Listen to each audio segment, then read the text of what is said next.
La première épître de Paul aux Corinthiens, chapitre 3.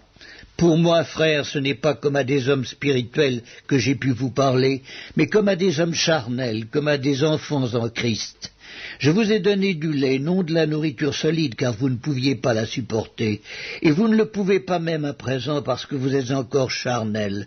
En effet, puisqu'il y a parmi vous de la jalousie et des disputes, n'êtes-vous pas charnels et ne marchez-vous pas selon l'homme ? Quand l'un dit « Moi je suis de Paul » et un autre « Moi d'Apollos », n'êtes-vous pas des hommes ? Qu'est-ce donc Apollos et qu'est-ce que Paul ? Des serviteurs par le moyen desquels vous avez cru, selon que le Seigneur l'a donné à chacun. J'ai planté, Apollos a arrosé, mais Dieu a fait croître, en sorte que ce n'est pas celui qui plante qui est quelque chose, ni celui qui arrose, mais Dieu qui fait croître.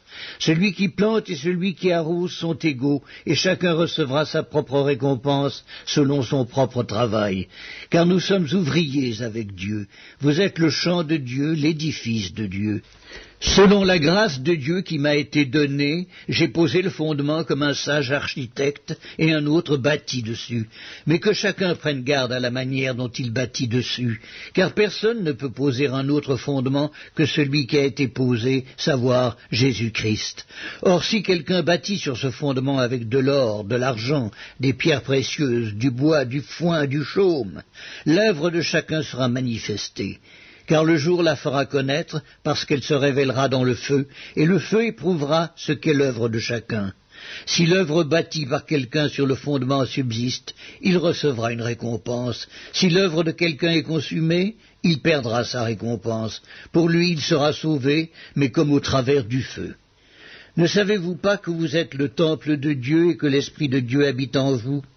Si quelqu'un détruit le temple de Dieu, Dieu le détruira. Car le temple de Dieu est saint, et c'est ce que vous êtes, que nul ne s'abuse lui-même. Si quelqu'un parmi vous pense être sage selon ce siècle, qu'il devienne fou, afin de devenir sage. Car la sagesse de ce monde est une folie devant Dieu. Aussi est-il écrit, il prend les sages dans leur ruse. Et encore, le Seigneur connaît les pensées des sages, il sait qu'elles sont vaines. Que personne donc ne mette sa gloire dans des hommes, car tout est à vous, soit Paul, soit Apollos, soit Céphas, soit le monde, soit la vie, soit la mort, soit les choses présentes, soit les choses à venir. Tout est à vous, et vous êtes à Christ, et Christ est à Dieu.